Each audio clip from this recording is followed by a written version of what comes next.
بسم اللہ الرحمن الرحیم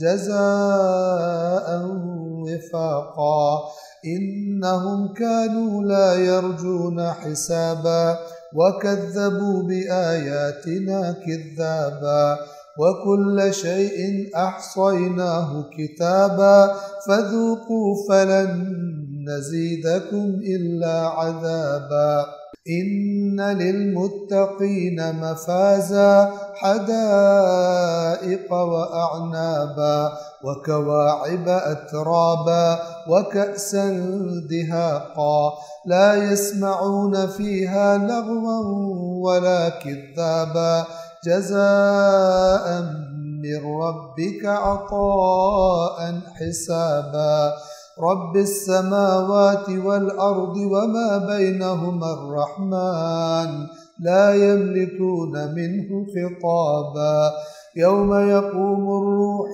والملائكة صفا لا يتكلمون إلا من أذن له الرحمن وقال صوابا ذلك اليوم الحق فمن شاء اتخذ إلى ربه مآبا إنا أنذرناكم عذابا قريبا يوم ينظر المرء ما قدمت يداه ويقول الكافر يا ليتني كنت ترابا 26 یہ پورا بدلہ ہے، یعنی جو عمل کیا تھا اس کی پوری سزا جو اللہ نے مقرر کی تھی وہ ان کو دی جائے گی۔ دنیا میں ان کی حالت کیا تھی؟ 27 بے شک یہ لوگ کسی حساب کی امید نہیں رکھتے تھے۔ اب یہ دو طرح کے، جیسے میں نے پہلے بھی عرض کیا، ایک وہ جو کسی دین کو ہی نہیں مانتے، کہتے ہیں ہم قیامت کو مانتے ہی نہیں، یہ بھی وہ ہے جو حساب کی امید نہیں رکھتا، اور ایک وہ کہ جو آیات قرآن کو جس نے نہ دیکھا ہو اور اسے اپنے دین اور دین بتانے والوں نے، علماء نما افراد نے، دین بتانے والوں نے، خطیبوں نے، شاعروں نے اس کو ایسا دین بتایا ہے کہ وہ کہتا ہے کہ میرا تو حساب ہونا ہی نہیں، میں تو اتنا اللہ کا پیارا ہوں کیونکہ میں خاص طبقے سے، خاص مسلک سے تعلق رکھتا ہوں۔ یہ سب کے لیے، جس بھی مسلک سے ہے، قرآن کا پیغام ساری انسانیت کے لیے، اس کے بتائے ہوئے معیار ساری بشریت کے لیے، کسی ایک مسلک، کسی فرقے، کسی کے لیے نہیں۔ توجہ فرما رہے؟ فرمایا کہ یہ لوگ کسی حساب کی توقع ہی نہیں رکھتے تھے، یہ وجہ ہے کہ پھنسے ہیں اسی عذاب میں آ کر۔ یا کہتے تھے آنی نہیں ہے قیامت، یا کہتے تھے کہ آنی تو ہے لیکن ہمارا کوئی حساب کتاب نہیں ہوگا، ہم تو یوں چٹکی بجا کر جنت میں داخل ہو جائیں گے۔ 28 اور ہماری آیات کو شدید طریقے سے جھٹلایا کرتے تھے، پورا زور لگاتے تھے آیات کو جھٹلانے کے لیے، یعنی اللہ کی آیات جو واضح باتیں بتا دیتی تھی ان میں طرح طرح کی، ایک تو وہ ہے جو قرآن کو مانتے ہی نہیں ہیں، دو ہیں آیات کو جھٹلانے والے، یاد رکھیے گا۔ یہ بڑا باطل تصور ڈال دیا گیا کہ یہ تو کافروں کی بات ہے، ہماری تو بات نہیں، ہم تو نہیں جھٹلاتے آیات کو۔ نہیں، آپ قرآن میں غور کریں، پتہ چلے گا ہم میں بھی بہت سارے جھٹلانے والے آیات کو جھٹلاتے تھے، یعنی جو اللہ کی آیات صاف صاف بات بتا رہی ہیں اس کی کوئی نہ کوئی تعویل کر کے کوئی اور تصور بنا لینا، آیت کو توڑ موڑ کر کسی اور طرف چلے جانا۔ آج آپ کو ایسے لوگ مل جائیں گے کہ جو کہتے ہیں ہمارے فلان بزرگ عالم نے خواب دیکھا تھا اور اس خواب سے آیت قرآن کا معنی کہتے ہیں کہ یہ نہیں ہے، وہ جو ہمارے عالم نے خواب دیکھا تھا وہ غلط نہیں ہو سکتا۔ ایسی بعض لوگوں کی عقلوں پر روڑے پڑ گئے، پتھر پڑ گئے، اللہ کی واضح آیات کو اپنے کسی سچے یا جھوٹے بزرگ کے خواب سے کہتے ہیں کہ خواب والی بات سچی ہے، اور یہ آیت کے تو وہ پھر جو ایک انتہائی فرسودہ اور لغو اور بیہودہ جملہ ہے کہ اس کے تو 30 اور 40 معنی ہوتے ہیں، پتہ نہیں کون سا معنی نکلے گا۔ اتنی ضربیں لگانی چاہیے اس بت کو.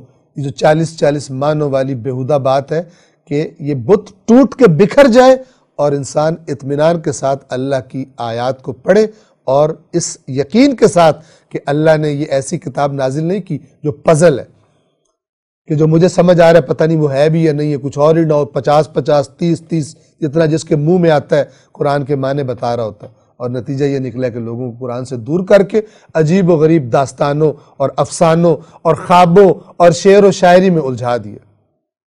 جہاں سے محکم دین لینا تھا وہاں سے لوگ دور ہو گئے. یہ لوگ کسی حساب کی توقع ہی نہیں رکھتے تھے اور ہماری آیات کو پوری قوت سے جھٹلاتے تھے. وَكَذَّبُوا بِآيَاتِنَا كِذَّابًا، یہ کذاباً تاکید ہے. جھٹلاتے تھے جتنا ان کا بس تھا اتنا جھٹلانے کی کوشش کرتے تھے. تو دونوں اس میں شامل ہیں، وہ جو کہتے ہیں قرآن کو ہم مانتے ہی نہیں ہیں، اور وہ کہ جو قرآن کی کوئی بھی بات جب انہیں اپنے سابقہ نظریات جو انہوں نے بنا لی ہیں جہاں سے بھی بنائے ہیں اس کے خلاف ملے تو پھر اس کو توڑ موڑ کر اپنے نظریات پر سیٹ فٹ کرنے کی کوشش کرتے ہیں. یہ بھی دوسری شکل ہے آیات قرآن کو جھٹلانے والوں کی. 29 اور ہم نے ہر چیز کا ایک کتاب میں احاطہ کر رکھا. ہم نے ہر چیز گن رکھی ہے ایک کتاب میں. جو تم دنیا میں کر رہے ہو اللہ تعالیٰ کے پاس محفوظ ہو رہا تھا. اور آیت نمبر 30 تو اب چکھو، یعنی ان سے یہ کہا جائے گا اب اس کو چکھو کہ ہم تمہارے کسی چیز میں اضافہ نہیں کریں گے سوائے اس عذاب کے جو تم پر کیا جا رہا ہے. یعنی یہ نہیں ہے کہ عذاب جب ہو رہا ہوگا، آپ کو پتہ ہے جب کسی کو کوئی ٹارچر کیا جائے، کوئی عذاب دیا جائے تو پہلے اس کو بہت تکلیف ہوتی ہے لیکن بالآخر آہستہ آہستہ عادی ہونا شروع ہو جاتا ہے. جہنم کا عذاب ایسا نہیں ہوگا کہ جس کا بندہ عادی ہو جائے. فَلَن نَزِيدَكُمْ إِلَّا عَذَابًا، ہم اس کو بڑھاتے ہی جائیں گے. یہ لوگ جہنمی چیخیں گے، پکاریں گے، دعائیں مانگیں گے ہمیں یہاں سے نکلنے دیا جائے. سابقہ قرآن کی آیات میں یہ باتیں گزر چکی جہنمیوں کی، لیکن جواب کیا ملے گا؟ فَذُوقُوا، تو اب چکھو اس کو، ہماری آیات کو تم جھٹلاتے رہے اب اس کو چکھو. فَلَن نَزِيدَكُمْ إِلَّا عَذَابًا، ہم ابداً ہرگز کسی چیز میں اضافہ نہیں کریں گے سوائے اس عذاب کے. اور زیادہ یہ اوپر اس کی شدت میں اضافہ ہوتا چلا جائے گا. آیت نمبر 31 بے شک صاحبان تقوی کے لیے کامیابی ہے. اس میں کوئی شک ہی نہیں کہ تقوی والوں کے لیے کامیابی ہے. اور وہ کامیابی کس جگہ میں وہ ہوں گے؟ 32 باغات اور انگور ہیں. 33 اور نوخیز ہم سن بیویاں. 34 اور چھلکتے ہوئے جام کہ جس میں وہ پاکیزہ مشروب شراب طہور اللہ کی طرف سے اور دیگر چیزیں پلائی جائیں گی. اور چھلکتے ہوئے جام. 35 وہاں وہ کوئی لغو اور کوئی جھوٹی بات نہیں سنیں گے. دنیا میں مومنوں نے بڑا برداشت کیا.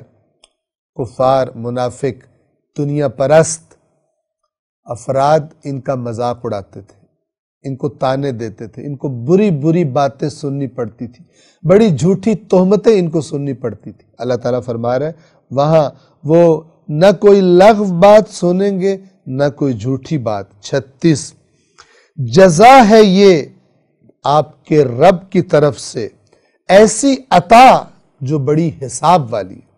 یعنی جس کو اللہ نے حساب کیا تم تو حساب ہی نہیں کر سکتے. ایسی عطا اللہ تعالیٰ فرمائے گا اس دن کہ جس کو ملے گی وہ راضی ہو جائے گا.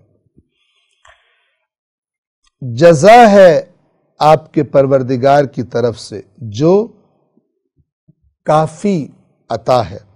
37 کون پروردگار، کون رب آپ کا؟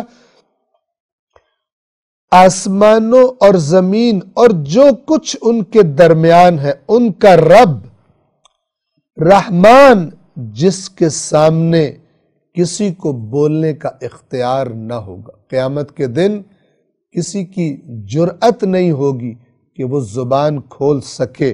38 اس دن روح اور فرشتے صف باندھے کھڑے ہوں گے، جیسے ایک آمادہ اور تیار لشکر جو حملے کے لیے تیار ہوتا ہے، اس طرح فرشتے سامنے کھڑے ہوں گے۔ کوئی جرت نہیں کرے گا اللہ کے اذن کے بغیر بات بھی کر سکے، چونکہ دیکھ رہے ہوں گے یہاں پر کیا انجام ہوگا، حتیٰ کہ زبان کھولنے کا بھی۔ اس روز روح اور فرشتے صف باندھے کھڑے ہوں گے اور کوئی کلام نہیں کر سکے گا، کوئی بات نہیں کر سکے گا سوائے اس کے جسے رحمان اذن دے، اجازت دے، اور وہ درست بات کرے گا۔ یعنی اللہ کے اذن کے بغیر بول کوئی نہیں سکے گا، اور جو بولے گا وہ بھی بڑی سیدھی بات کرے گا۔ یہ دنیا کی ہیرا پھیریاں دنیا میں ہی رہ جائیں گی کہ جو اپنی باتوں سے مکر اور چالاکیاں کر لیتے ہیں۔ 38 آیت نمبر 39، یہ ہے وہ برحق دن، یعنی قرآن اس طرح بتا رہا ہے جیسے آ گیا ہے اور اللہ کی طرف سے ان سے کہا جا رہا ہے یہ ہے وہ برحق دن۔ تو اب تو جو چاہتا ہے وہ اپنے رب کے پاس منزل بنا لے۔ یعنی یہ دن تو ہم نے تمہیں اس کی تصویر دکھا دی ہے، لیکن کیونکہ ابھی تم دنیا میں ہو، ظاہر ہے جو قرآن پڑھ رہے سن رہے ابھی دنیا میں ہے، اس کی مہلت باقی ہے۔ اللہ تعالیٰ کہہ رہا ہے یہ تو ہم تمہیں دکھا رہے ہیں، یہ منظر ہونے والے ہیں، تو اب تم میں سے جس کا جی چاہے اپنے رب کے پاس منزل اور ٹھکانہ بنا لے، یعنی اچھا ٹھکانہ بنا لے عمل صالح کرنے کے بعد۔ 40 آخری آیت، بے شک ہم نے تمہیں قریب آنے والے عذاب سے خبردار کر دیا ہے۔ اس دن انسان ان تمام اعمال کو دیکھے گا جو اس کے اپنے ہاتھوں نے آگے بھیجے ہوں۔ عمل صرف ہاتھ کا نہیں ہوتا، عمل آنکھ کا بھی ہوتا ہے، کان کا بھی ہوتا ہے، زبان کا بہت عمل ہوتا ہے، پیروں کا عمل ہوتا ہے، بدن کا عمل ہوتا ہے، ہر چیز کا عمل ہے۔ لیکن زیادہ تر اعمال چونکہ انسان ہاتھ سے کرتا ہے، اس لیے کہا جا رہا ہے کہ انسان وہ تمام اعمال دیکھ لے گا جو اس نے اپنے ہاتھوں سے آگے بھیجے ہوں گے، یعنی جو اس نے خود کیے ہوں گے۔ اور آخری حصہ اس آیت کا، جب یہ سب کچھ سامنے آئیں گے اعمال، تو کافر کہہ اٹھے گا۔ کافر سے کون مراد ہے؟ نہ ماننے والا، چاہے مسلمان کے گھر بھی پیدا ہوا لیکن اللہ کی باتیں پتہ چلنے کے باوجود نہیں مانتا تھا، تو یہ انکار کرنے والا کافر کہہ اٹھے گا اے کاش میں مٹی ہوتا، خاک ہوتا، نہ میں انسان ہوتا، نہ میں نافرمانیاں کرتا، اور نہ مجھے آج یہ دن دیکھنا پڑتا۔ عذاب کو جب سامنے دیکھیں گے، اس شدید عذاب کو، عجیب و غریب جملے حسرت اور پچھتاوے اور شرمندگی کے مارے لوگوں کے منہوں سے سنے جائیں گے۔ اللہ العلی العظیم۔